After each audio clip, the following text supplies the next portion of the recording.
Once I kind of found out Brother Dennis was recovering from back surgery and Brother James is traveling, and whenever they mentioned that this Sunday needed to be covered, I had a series of lessons.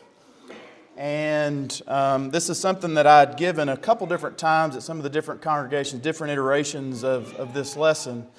And it kind of spurred from a conversation I had when I was in medical school. And it just so happened that these lessons are over topics that the Christian world this week have spent a lot of time thinking about. And that's the crucifixion and the resurrection of Jesus Christ. The story kind of goes, as you get into medical school, first couple years you spend a lot of time looking into books. You're learning theories, you're learning physiology related to the human anatomy. You don't really have a whole lot of human-to-human interaction. And then your third year, that's all you have. And you get hit right between the eyes with all the different human interaction. And I was doing my ICU rotation, which is intensive care, and there was a patient that was going through respiratory failure. Basically was on a vent, really struggling to breathe. And I made a comment, and I said, because I could tell that it wasn't going well, I said, this is kind of a rough way to go, because this patient was really struggling to breathe. And one of my classmates looked at me and said, well, that's how Christ died. And from that moment on, I started viewing the crucifixion of Jesus Christ with a medical point of view. And so that's kind of what I'm going to go through today, is we're going to get into the nuts and bolts, and some of this y'all might not enjoy. And I'm probably going to nerd out in some things, but I hope it's beneficial for you to better understand what Christ went through for us and what we've sung about, what we've memorialized with the Lord's Supper, with what we've prayed about. We're going to spend some time talking about this. As I was preparing for this, I was doing some yard work yesterday, and I just kind of went through the gospel accounts, and I listened to them. And I listened to all 4 of these accounts about 3 times. So in about 2 hours, you could listen to all 4 of these accounts 3 times.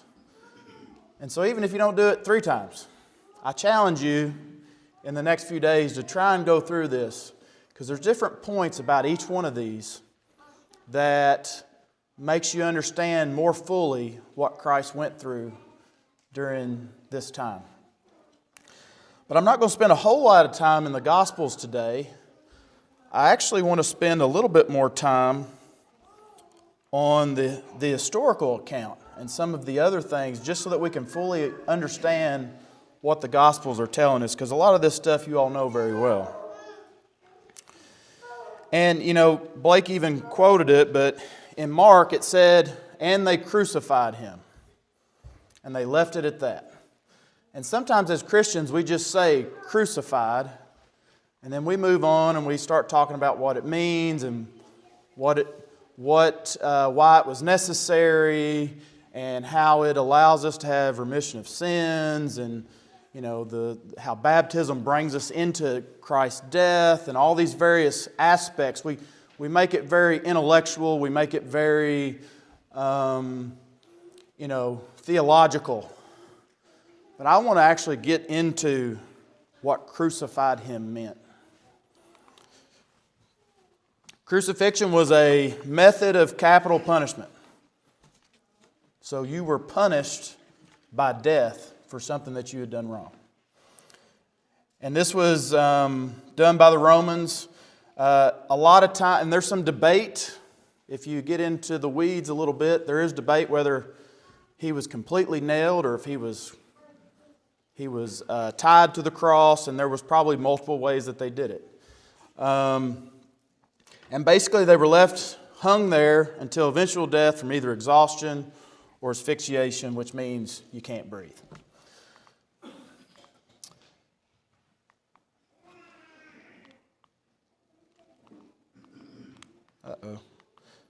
All right, so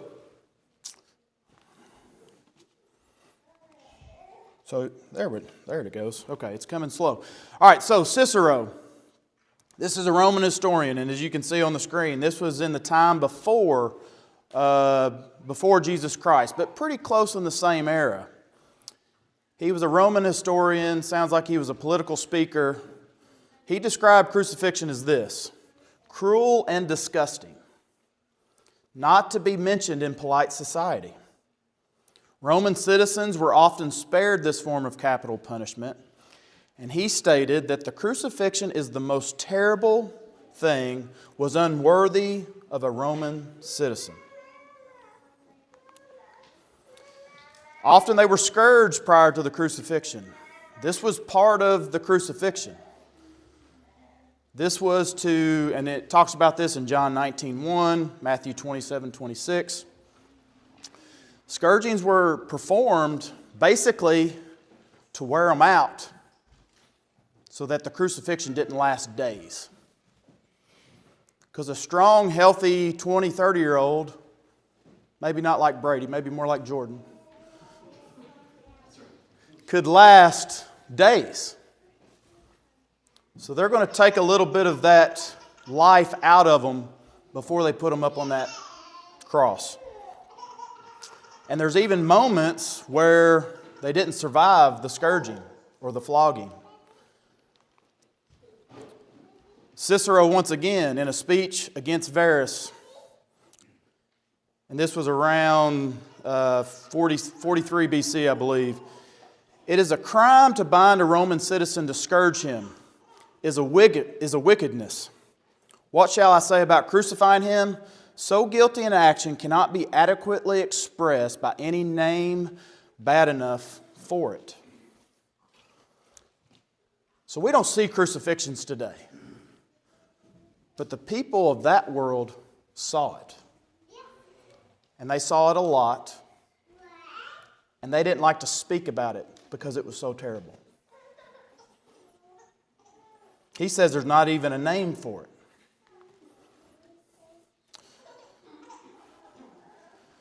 So you can tell I don't do PowerPoint a lot, but if you can read this, our word excruciating comes from the Latin word excruciatus.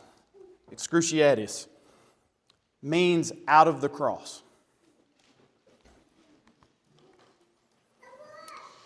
John 19:1, Pilate then took Jesus and scourged him.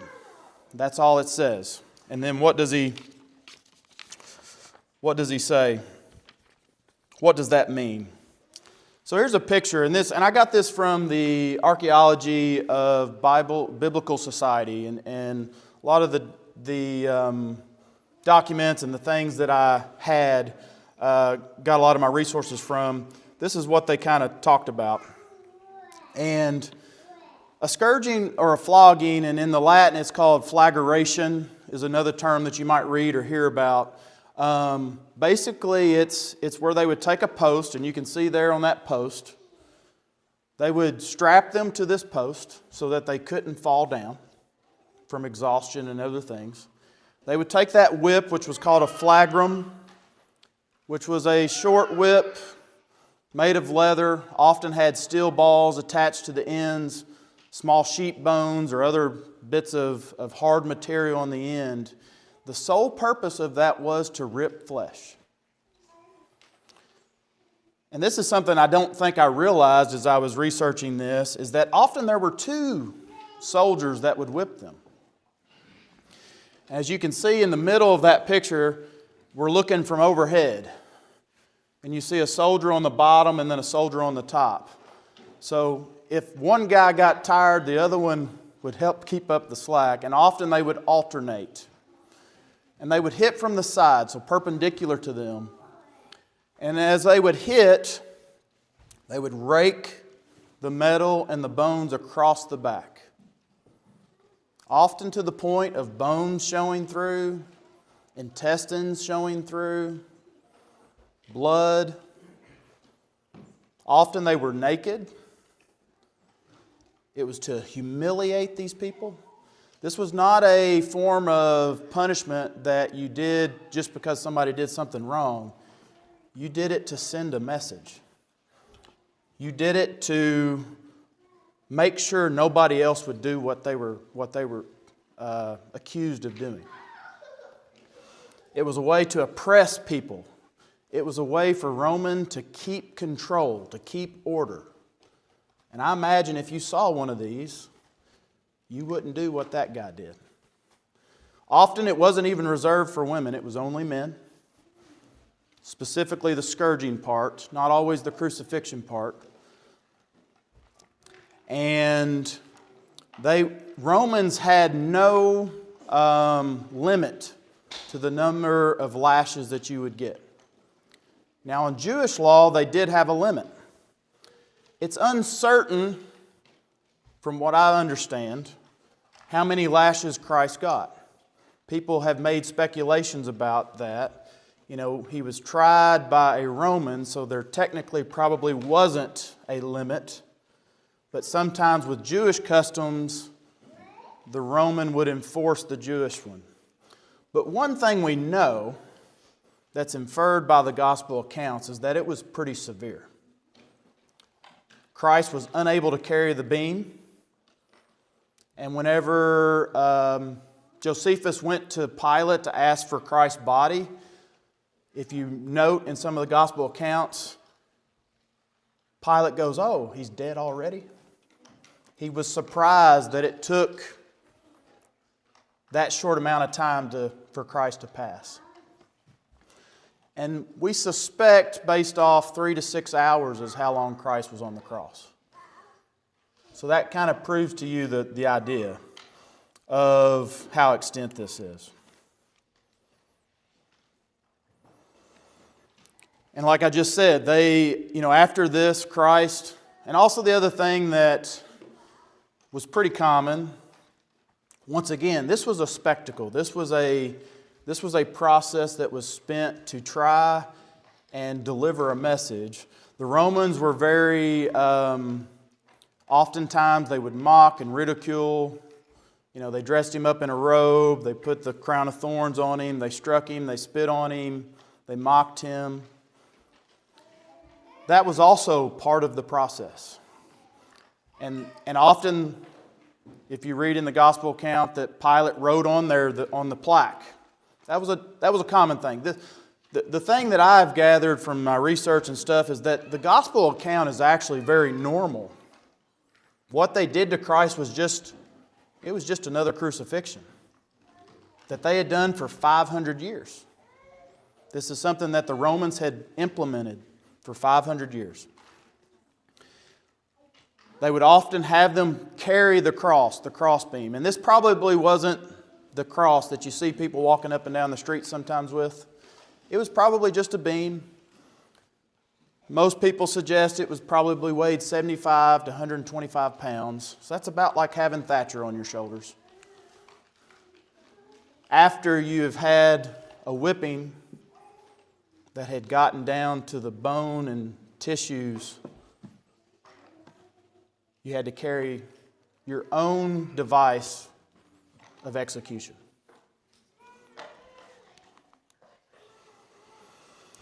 Luke 23:33, when they came to the place called the skull, there they crucified him, and the criminals, one on the right and one on the left. So what does it mean, crucified? So, as you can see there on the left, the nails that they used were probably 5 to 7 inches. They were made out of iron. And the point of the nails was not to kill the person. The point of the nails was to hold them on the cross. And the Romans had specialized the best locations to do that. As you can see here on the wrist or on the hands. So when I first got into medical school, I was like, I don't think that the metacarpal, so I'd always thought it was in the palm, right? And that's just because I never looked into it. And they've actually done studies on this. The nail in the palm would not have supported the weight of somebody on the cross. And so the more accurate location probably was one of two places. And most people suggest that it's probably in between your carpal bones and your radius, which is there's two big bones in your wrist. And so the big bone on the right and the big bone on the left. So in between there is a little soft spot. And if you look on your wrist, you can kind of feel that oftentimes. It's about right there. There's a little indention there. More than likely, that's where the nail would have gone. And the other possible location would have been down in this part of the wrist, so a little farther down. There's a real strong piece of connective tissue there that they probably would have gotten right up against that would have easily held under the weight of a human being. And you'll also note that they were smart because they didn't want somebody to bleed out. They wanted them to suffer. They wanted it to be a spectacle. There's an artery here called your radial artery and your ulnar artery, and they kind of come up and make a big loop. And so that's the perfect location to not hit those. Because if they would have hit that, they probably would have bled out in minutes. But one thing that is there that I'd never really thought about is your median nerve. So, have anybody ever hit their funny bone? Hurts. If you hit it real hard, it hurts really bad, right? So that's a nerve. That's called your ulnar nerve. The nerve in your wrist is called your median nerve. There's a high likelihood that when they struck that, they would have severed the nerve. So think about the pain that you have when you hit your funny bone and then cut the nerve. So that's just bruising it. When you hit your funny bone, you're just bruising a nerve. When you cut it, that's serious. So in physician world, we quantify pain. Like people have done these different studies to try and figure out what is more painful than other things. So for you ladies, childbirth's way up there. Kidney stone, way up there. But consistently, the most painful thing is when you cut something off. And that's because of the nerve that you're cutting. You're severing a nerve, and that's one of the most painful things that patients have ever described that they've researched and done objective data about. So when they nail that nail through his wrist and they sever that median nerve, that's one of the more painful things that somebody can live through.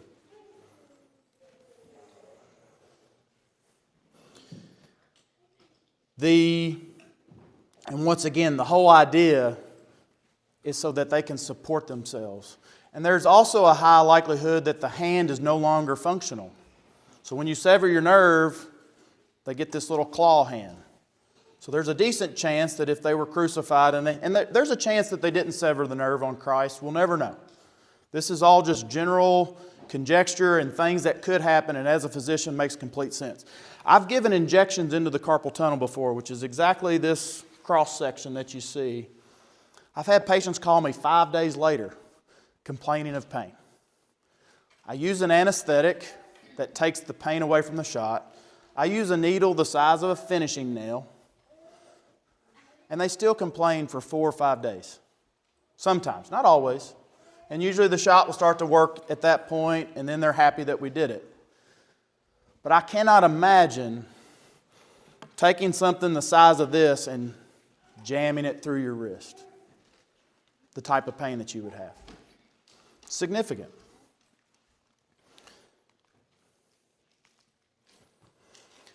So let's talk about the foot.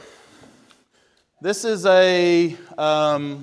something that was discovered back in the 80s, I believe, 85, 86, something like that. As you can see on the right is what is found to be a nail that was hit into the foot of some man that was crucified. And it's around the same time that Christ lived, 7 to 66 AD. So that would have fallen right around the time that Romans were probably doing the same type of crucifixions in the same area. This was found in Jerusalem. And notice where it's at. So notice there's a little space between the nail head and the bone. Oftentimes, and this is something I didn't realize, but oftentimes they would put a piece of wood to keep them from pulling out the foot from the nail. It would act as a washer, so to speak. And so they did analysis on this, and they found wood here and here. So there was wood on both sides of the nail. And there's a high likelihood that on the hands that was true as well. So there would have been a wood plaque that was in between the nail and the flesh that would have acted as something to keep the victim from pulling his skin or his body off the nail. Once again, the purpose was to keep him on the cross. The sole purpose. It wasn't to kill him. So this is a kid's foot, so it's not exactly, because they've got a growth plate here, but this is probably the spot right here, that little soft spot on the side that they would have gone through the side of the foot. This is called your calcaneus or your heel bone, and that's kind of the root word that was used in the Greek when they describe Christ, the heel, or when they're describing the crucifixion, they're usually talking about that. This is the talus, which is the main bone that supports your foot. So the whole idea of this was to be able to put weight. And, growing up, I always thought that they put it somewhere down here. Also, been studied, probably not possible to hold the weight of somebody. And even sometimes there was a little seat. Sometimes there would be like a little seat for the person to sit on in addition to the nails that were holding them up. Sometimes there was something underneath the foot to hold them, such as a little pedestal for them to stand on in addition to that. And it was probably more on the sides of the cross, and this is conjecture. And all of this is based off of archaeological evidence, people that have researched Rome and the way that they crucified people. I don't know how Christ was crucified in particular. I'm just pointing out physical evidence that suggests how they would have done it around the time of Christ. So if you've seen a picture and you're like, nope, I think that's how they did it, then there's a possibility that they did it that way. But this is how most people suggest was probably his feet were nailed to the cross. And oftentimes there would be a bend in the knee, which we'll get to a little bit later on the importance of that. So we talked about one other thing I'll say. Whoa.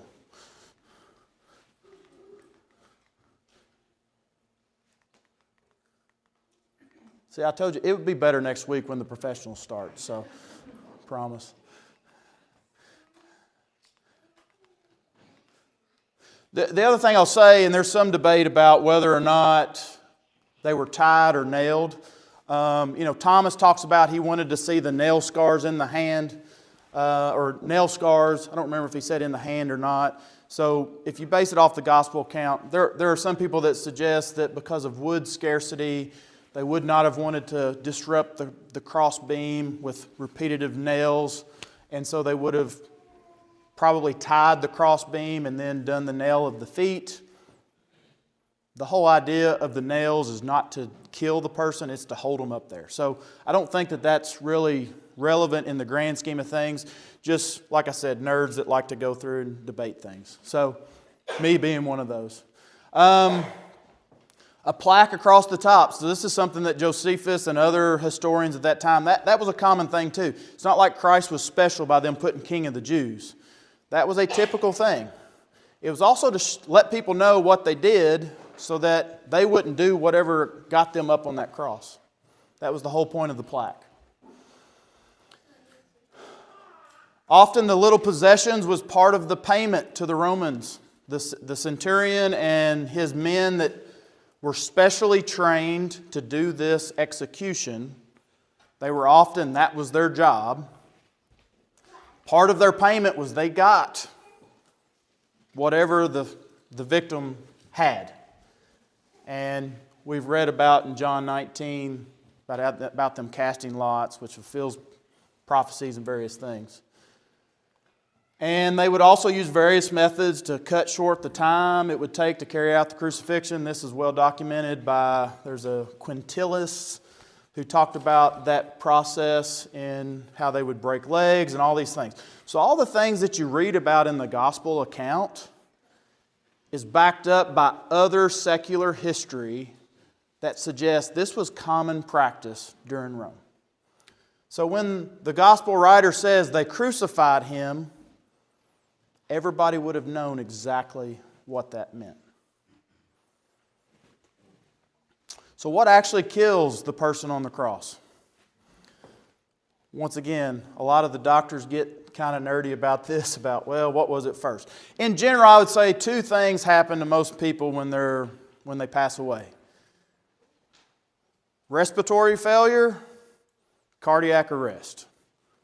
Pretty safe in betting one of those two things is what leads to someone passing away.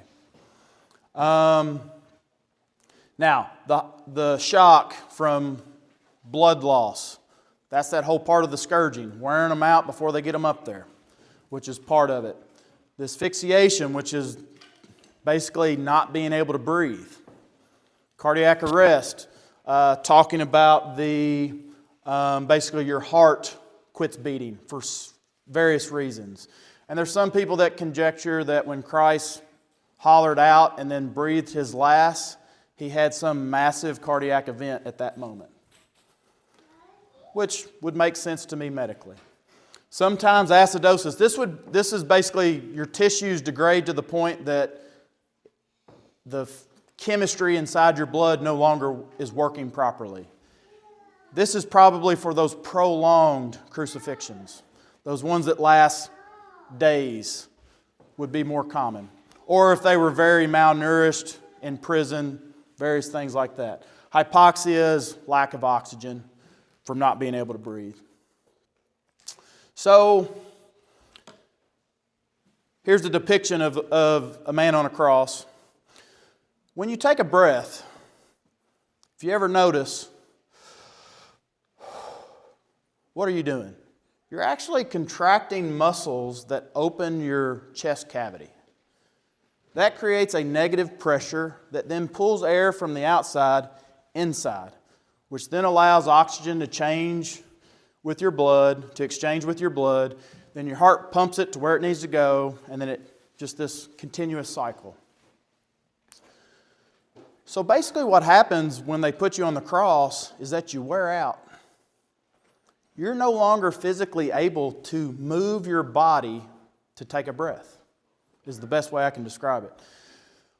Stefan's here today. When we would wrestle, me and Stefan would wrestle when we were younger, and we would hold one of them down, and we'd put our feet up over their feet, to where they're like kind of bent backwards, and your knees are up by your ears, and you hold it. I would try and hold him down as long as I could, and he'd start freaking out because he'd say, "I can't breathe." Why is that? His muscles could not take a big deep breath. You see these guys on a dog pile, and you're the guy at the bottom of the dog pile.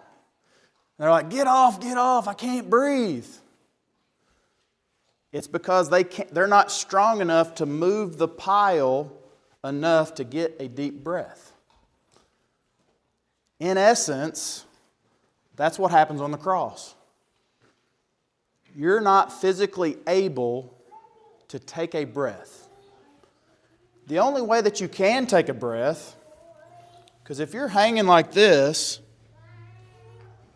you can't get your chest open to breathe. So what you have to do is you have to use your arms and your feet to pull yourself up to let air in, and then you drop and rest. Most people, when they're comfortable, take 16 to 20 breaths per minute. So now, if somebody is hypoxic, in shock from a scourging, he's probably needing to breathe 30 to 40 to maybe, if they're young and healthy, maybe up to 45, 50, but then you're getting into scary territory. In order to get enough oxygen to your body. So you think about doing 35, 40 pull-ups in a minute.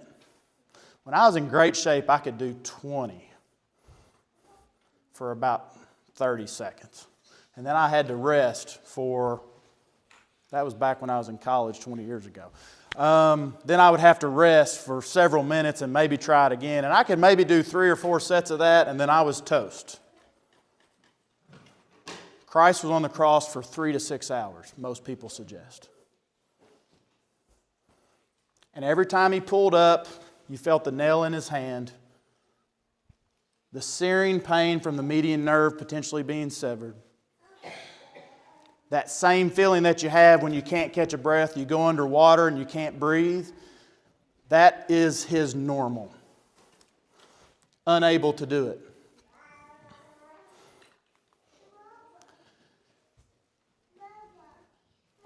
One thing,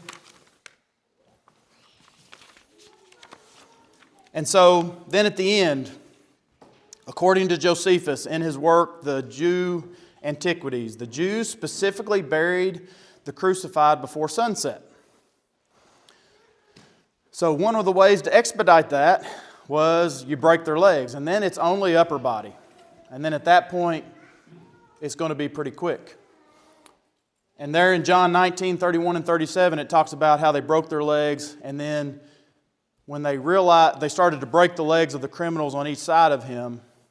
And then when they broke the legs of them and the soldier came and saw that he had probably already passed away, there are some people that conjecture that the soldier had mercy on him and the piercing of it was the final blow. I could see both sides of the story, to be honest.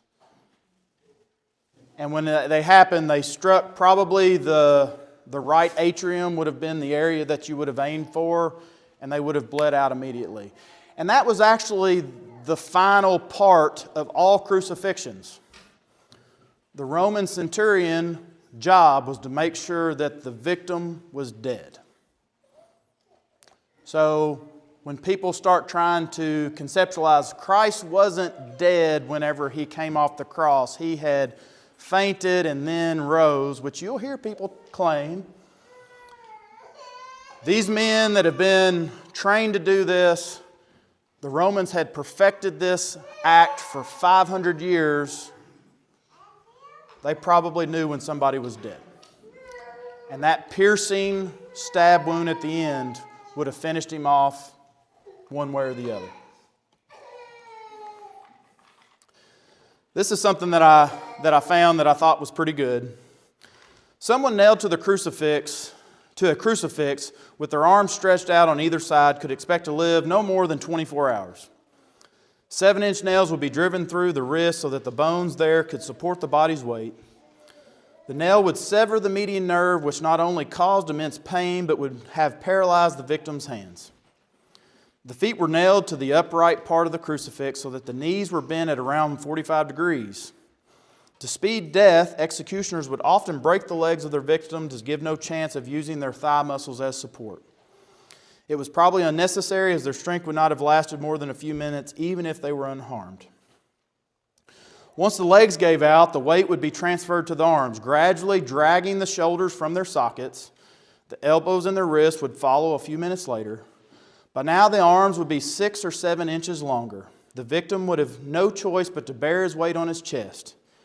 He would immediately have trouble breathing as the weight caused the ribcage to lift up and force him into an almost perpetual state of inhalation. Suffocation would usually follow, but the relief of death could also arrive in other ways. The resultant lack of oxygen in the blood would cause damage to tissues and blood vessels, allowing fluid to diffuse out of the blood into tissues. including the lungs and the sac around the heart. This would make the lungs stiffer and make breathing even more difficult, and the pressure around the heart would impair its pumping.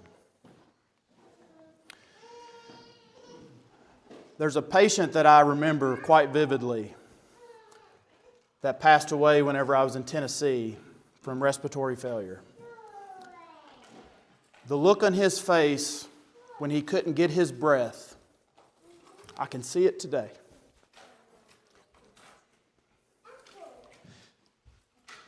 And the thought of Christ, same look on his face. It's not an easy way to die.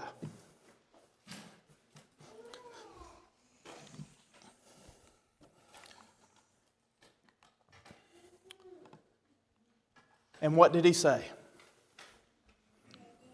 When they came to the place called the skull, there they crucified him. But Jesus said, "Father, forgive them." What a Savior we have. 1 Peter chapter 2.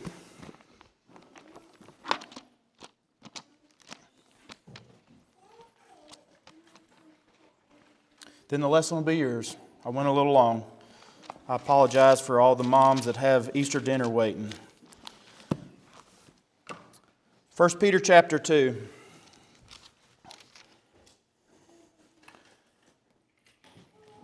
For this finds favor, if for the sake of conscience toward God a person bears up under sorrows, and when suffering unjustly, for what credit is there if when you sin and the harshly treated you endure it with patience? But if when you do what is right and suffer for it, you patiently endure, this finds favor with God. Verse 21. So why did Christ have to die such a gruesome death? Why couldn't the Romans just have cut his head off? Why couldn't they have just stoned him? For you have been called for this purpose, since Christ also suffered for you, leaving you an example to follow in his steps, who committed no sin, nor was any deceit found in his mouth. And while being reviled, he did not revile in return. While suffering, he uttered no threats, but kept entrusting himself to him who judges righteously. And he himself bore our sins in his body and on the cross, so that we might die to sin and live to righteousness. For by his wounds you were healed, for you were continually straying like a sheep, but now you have returned to the shepherd and guardian of your souls. We have a great Savior who did something remarkable for us because of our sin. And our opportunity to be with him solely relies on whether you choose to follow him. Romans, it talks about being baptized with him and then being raised anew. So that because of what Christ did, we can have that same. That's what his blood does for us. So if you're not a part of his body, if you've not been somebody that has chosen to follow him, now is the time. Baptism is the avenue. For those that are already members of the church but have fallen away, also now is the time to turn yourself back to him. If you have that need, I ask you to come as we stand and as we sing.